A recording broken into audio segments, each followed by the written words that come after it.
Good day, my fine friends. Says I'm live, so I don't know. We're going with it. My microphone's moving. Uh, this is going to be another shorty today. I just wanted to unleash my contempt for the medical system once again. If you've ever been here before, you know I cannot tolerate the medical system. I believe that the medical system is the literal antichrist because in the Bible, the only things Christ ever did was feed people and heal people and teach people. And that's the whole of the medical system. Only they do it in a dark way that is exactly opposite of the way it should be done, of the divine way that the Creator gave us to learn and heal and eat. So, what up, Stace? Glad you could make it today. Um, so our second grandchild was born yesterday, although born is not the word I would use because they ripped his mother open and tore him from her body, and I find that so disturbing. And yes, I am not stupid. I understand that sometimes a cesarean is absolutely necessary. In this case, however, it was not. I was borderline enraged at the whole way this entire thing went, but this is not my child. I am not in control. I don't mean her, I mean the baby that was born. It wasn't my child, it wasn't my body, it wasn't my decision. And I truly feel blessed to have a daughter-in-law that is so open to my thoughts and opinions. One of these days, I'm going to remember to move my guitar before I can hear myself echoing in it. Today was not that day. But anyway, I can give her my opinion, even if it's the exact opposite of what she thinks or what she wants or whatever. And she understands that this is just my opinion. And if she goes the complete opposite of what I would do or what I said, I will not hold that against her. I will not give her an attitude. I will not be like, well, if you'd have done what I told you to, because that is not helpful. That is not loving. My goal is to be a loving mother and a loving grandmother, and that is not that sort of angle is not conducive to loving your family. So let me start at the beginning. Let me tell this story. I don't have a lot of time. Just hoping to blow this out real quick. 2 weeks ago, not this past Monday, Monday before. Today is Saturday, so almost 3 weeks ago now. She went in and had her checkup, which is another thing I think is unnecessary and probably wouldn't do if I was pregnant today. But she went for her checkup. They looked her over. They said everything looks good. They gave her a pelvic exam and said that she was dilated 1 centimeter. She was due January 23rd. So let me look. 2 weeks ago, Monday. Betsy, get out of here. Betsy, go. I swear to God, the dogs come into the room just to sit near me so I can listen to them itch or lick themselves. Not this past Monday, the Monday before. So January 5th, she went in, she was dilated 1 centimeter. She's been having irregular pains that whole week. She went back the 12th, which was this past Monday. They checked her again. She was dilated 3. She had bumped up 2 centimeters in a week. Still having irregular pain. She's very uncomfortable. Her hips hurt. She had our first grandchild just 1 year ago, so her body hadn't even fully healed before she was pregnant again. So that is going to leave you not having the best time in a pregnancy because you're not ready yet. But things happen, and I'm just glad that she is not the kind of person that decides to opt for her own comfort and convenience over the life of a baby. No more needs to be said about that. But she went in, she was dilated 3 centimeters, and they told her, if the baby hasn't come out by Friday morning at 7 a.m., we're going to induce your labor. That's the 16th. She's still got a week to go until her due date. Whatever. So we've been waiting. She had pains all week. We're waiting for what is going to happen. We're hoping. I'm waiting for a call in the middle of the night because somehow it's going to make me cry because it makes me emotional. I get the honor of being in the room when this baby is born. Most girls want their mom, but her mom lives across the country, and I feel so deeply honored that this child that isn't even mine wants me, loves me, and trusts me so much that she wants me holding one of her knees up in the air, which is what happened a year ago when our initial grand squishy was born. But she trusts me with that, and I feel so honored. I feel like I get my own little crown over that because that's the goal, to be such an honorable, decent, kind person that you are trusted with such things. And so I've been waiting for the call in the middle of the night to hop out of bed and slip on my shoes and run because the hospital's an hour away because we live in such a low populated, weird area that they don't even do maternity stuff here anymore. If you have a baby here, it's in the ER, delivered by a jackass who has no idea what he's doing because he's an emergency room doctor. He does band-aids and stitches, like they're not maternity. But nothing happened. And so Friday morning, we were all under the understanding that we're headed to the hospital. And so she texted me first thing, said, "Hey, we're headed out. We'll see you in a little bit." While I'm honored to be part of this process, I also understand that there is a certain level of privacy and intimacy between you and your husband while this is happening. And so I let them go without me, got my household settled and everything, and sent them on their way so they could get there and get checked in and get all that stuff together while they're alone together, and then maybe spend a little bit of time by themselves talking about personal private things and whatever. And I will show up because labor takes a minute, especially when you're induced. So I took a couple hours to show up, and I had discussed it with her the night before. I said, okay, for anybody that doesn't know, I've given birth 5 times. I've had 5 children come out of me. Out of those 5, 2 were not induced labor. Only 2. So I've been induced 3 times. Oh, to go back in time and do things correctly, but whatever.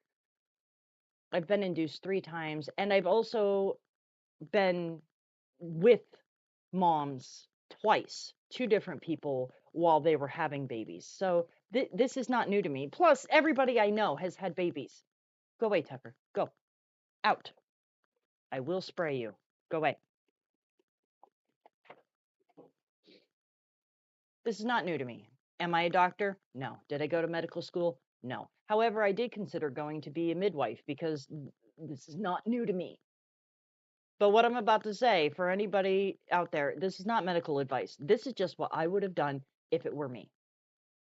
So the night before, Thursday night, I'm talking to my daughter-in-law. We're texting, and I told her, I said, look, most likely what's going to happen, because you're dilated 3 centimeters at least on Monday. So we're expecting that she's moved along as the week goes. I said, you're going to go in, you're going to lay down, and once they get all your paperwork done, one of the first things they're going to do is break your water. Because as far as I know, this is common knowledge. Everybody freaking knows that the second the water breaks, that triggers the body to move things through.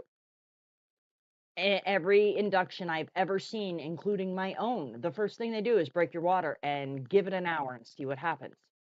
Now, I don't know. Hospitals are different, and now they're getting incentivized. They're getting monetarily incentivized to do shit. So I discussed this with my daughter-in-law, and I said, look, she just wants it over. She's in pain. She's like, whatever they need to do. And I'm like, listen, please. If it was me, just listen to me. If it was me, I would let them break my water and then give it at least 30 minutes to an hour before you let them hook you up to Pitocin. Pitocin is the devil. It is the devil.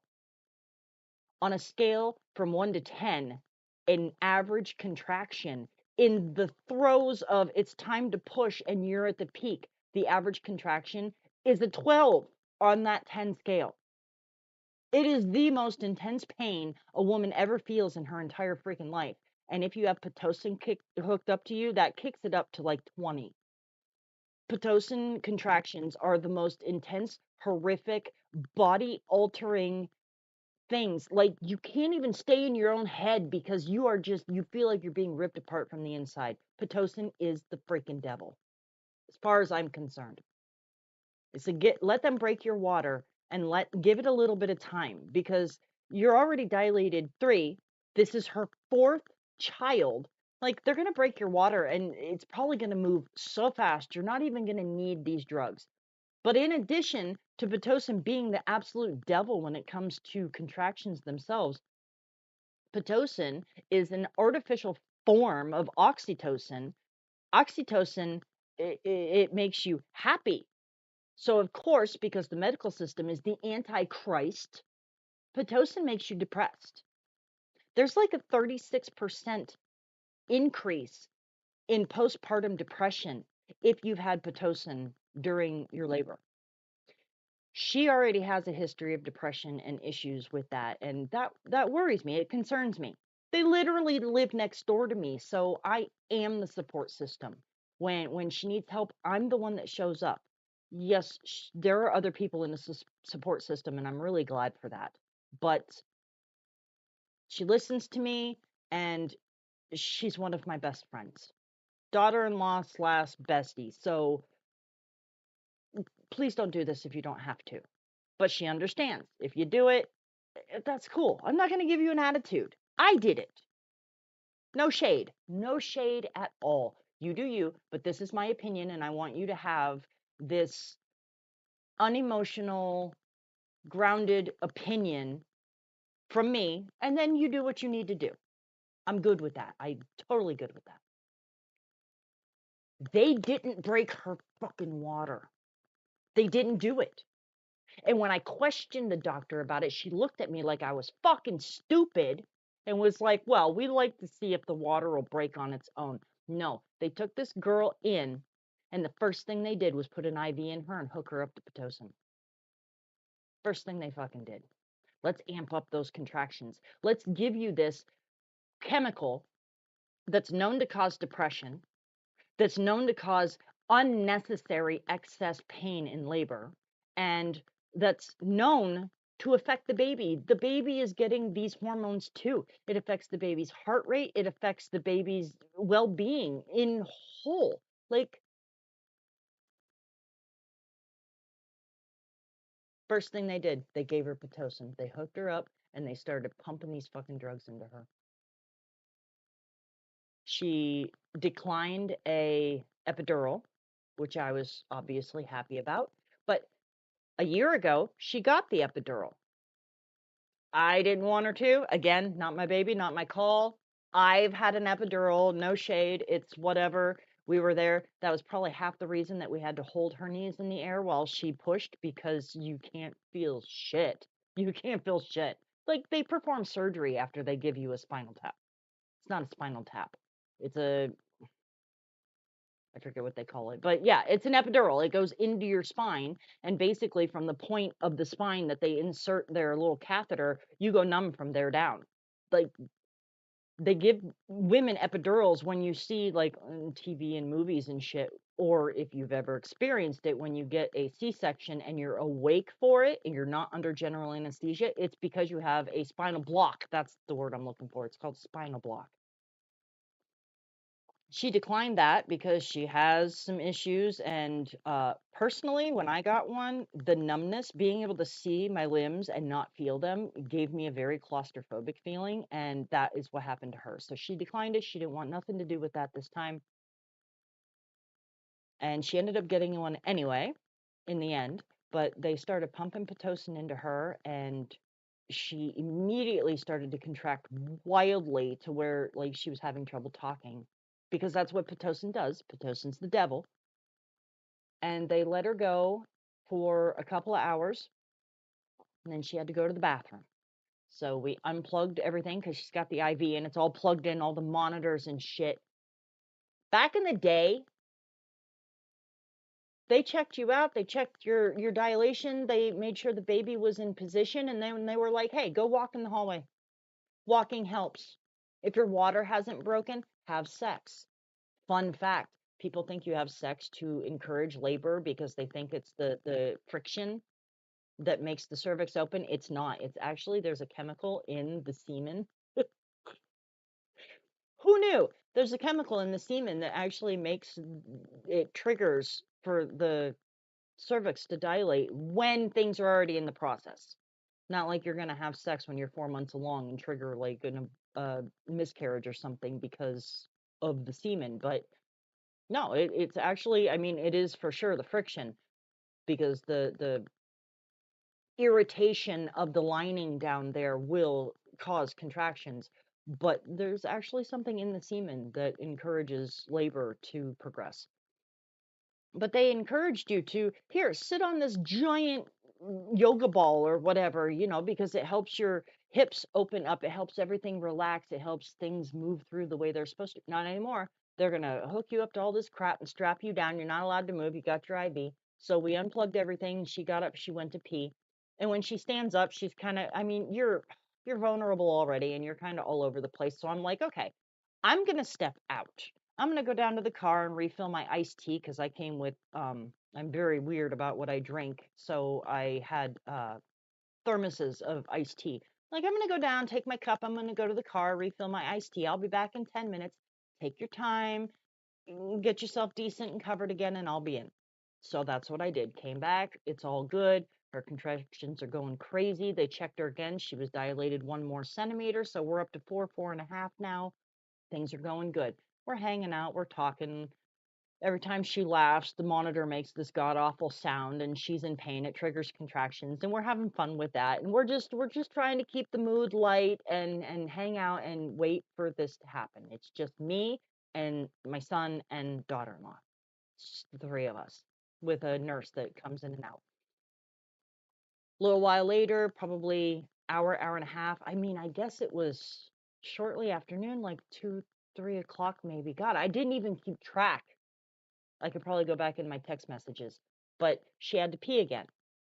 And she got up and I'm like, okay, I'll run to the car. I'm about due for a refill anyway. It's every couple of hours. So I grab my cup and my coat, my keys, and I head out and she slowly gets up. I help them unplug everything so it's all ready to go. And he's just got to help her and push the cart.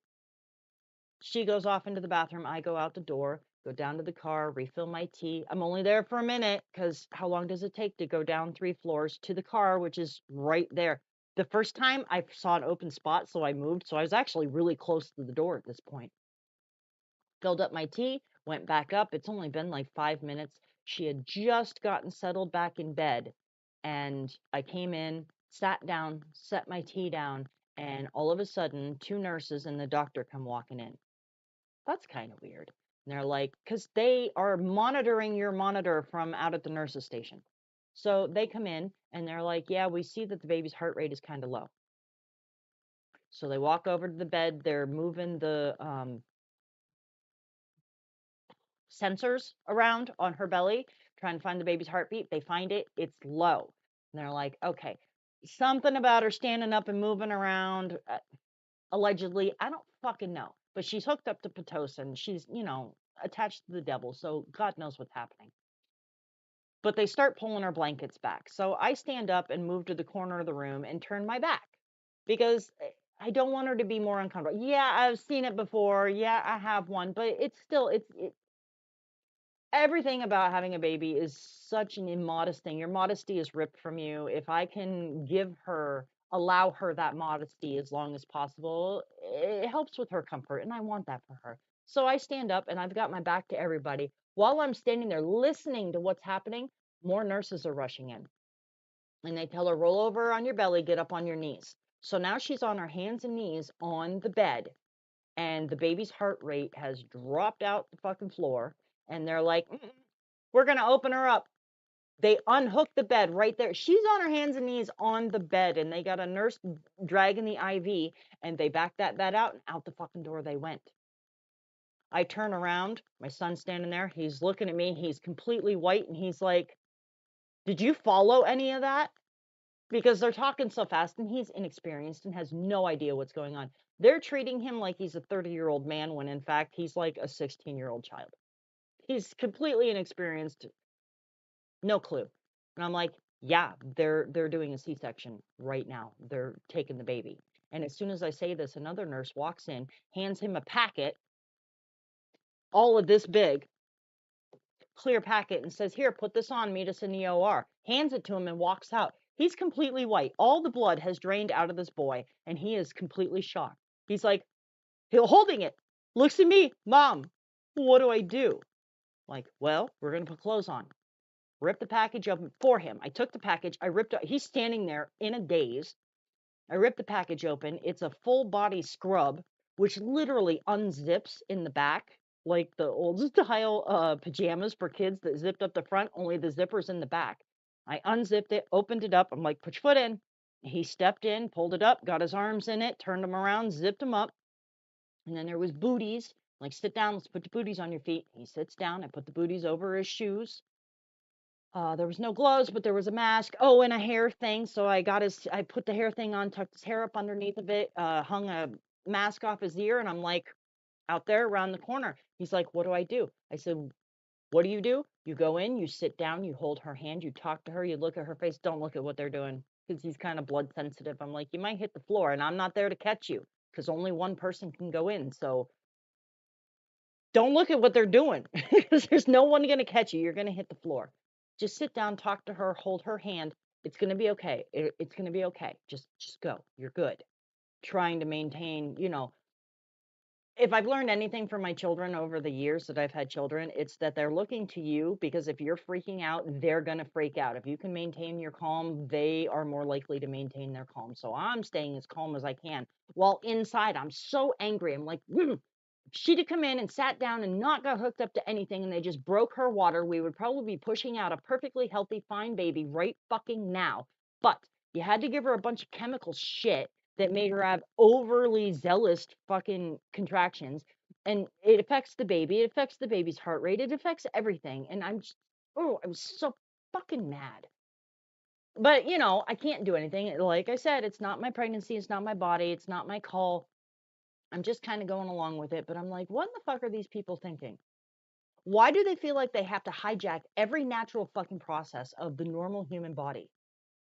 We could have done this completely normal, but instead she has been cut huge side to side. She's all tore up now. She's uncomfortable. It's going to take her weeks to heal. It's going to take her weeks before she can even pick up her baby, let alone the 1-year-old that she has. She's not going to be able to pick up that child. Luckily, my son works a job where he is able to take time off, and he already informed that the second my child is born, I'm off for 2 weeks, period. So he will be home with her for the first 2 weeks, helping her. And of course, we'll be helping because we live right next door. And we have an additional support that has the baby, the 1-year-old right now. So we are a village. We are a village and we will show up for each other and we will help these kids with these children. But I'm so angry with the way that it happened. I'm so glad, though. The baby is fine. I would show you a picture, but I only have one, and he kind of looks like a gremlin, and that feels weird. But he is healthy. He's good. Oh, that's another thing that fucking pissed me off. No goo in his fucking eyes. No vitamin K shot. No hepatitis shot. We don't want none of that. And in the labor delivery room, there is this whiteboard on the wall with all of the information on it. Like there's like permanent graph shit on it with sections marked off, and then the nurse goes over as the labor progresses and writes things into these little spots. She has all this shit marked off that you're not supposed to do that because it's in the room. It's in the room with you while you're doing this shit. But then they're still stitching her up, and me and my son are sitting in this room, and he's just still shell-shocked. He's still he's still got his fucking mask on his face, and he's just sitting there, and he's wide-eyed and just in a daze. And they brought the baby in. Here's your son. Bring the baby in, hand it to him. And He looks at the baby for me because he's already seen the baby. He held it in the room. And so he turns to me and he's like, "Do you want him?" And I'm like, "Absolutely." And he hands me this baby. The baby's eyes are so full of fucking goo. And so I'm wondering, did they give him his vitamin K shot? They didn't delay the cord clamping because it was an emergency cesarean. So the kid is missing two-thirds, or not two-thirds, he's missing a third of his blood volume. They put fucking shit in his fucking eyes, which pisses me right off. They probably gave him his hepatitis shot because it all happens right there. And while mom is completely, out of it and scared, and the dad is inexperienced and terrified, like they can get away with anything. So I don't know what they did to this fucking child. I don't know what to expect from here. I don't know if he's going to scream for hours on end when he gets home, unlike his brother, because they fucking poisoned him against the mother's wishes.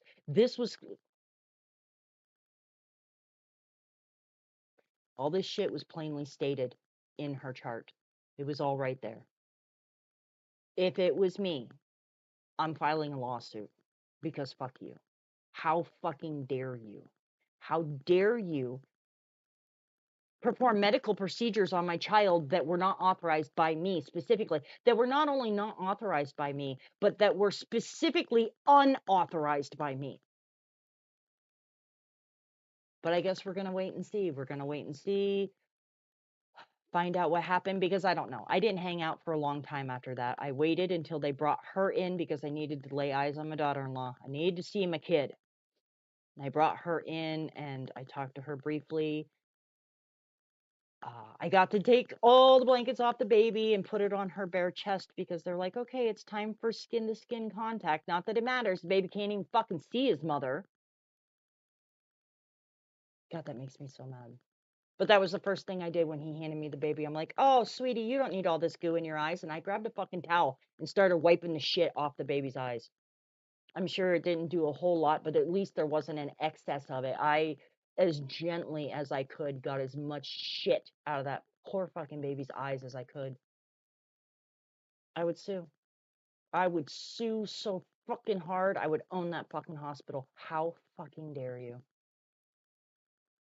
For an unnecessary cesarean, because if they'd have done it the actual normal fucking divine way that you're supposed to fucking do it.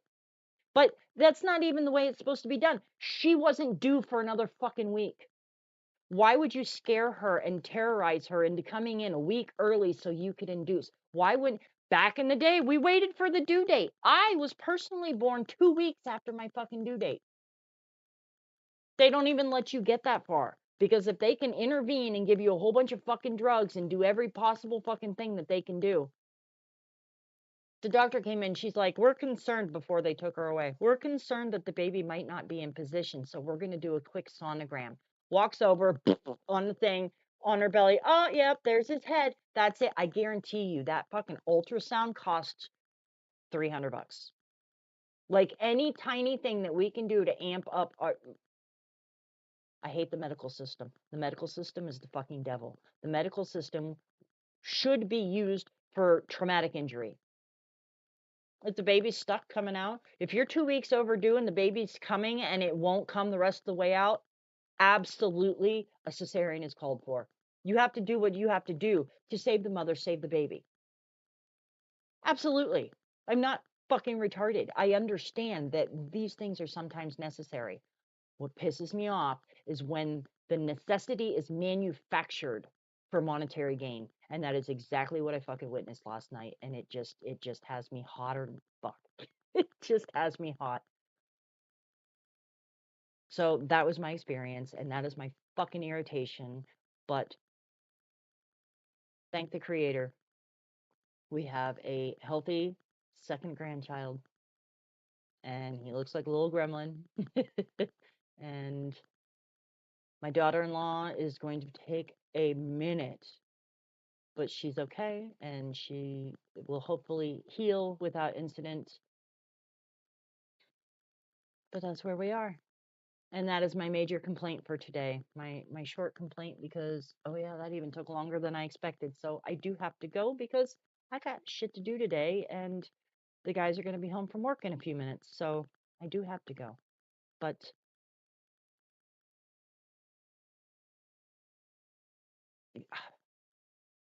Go to a midwife. Avoid the medical system at all fucking cost. They are vultures. They are vultures that just they want your soul, is what they want. They want your soul and every possible penny that they could gain from it in the meantime. So that's my story. That's my live for today. That's like 3 times in a week. I'm catching up. So anyway, thanks for listening to me rant. I love you guys. You know it's true. I'll see you next time.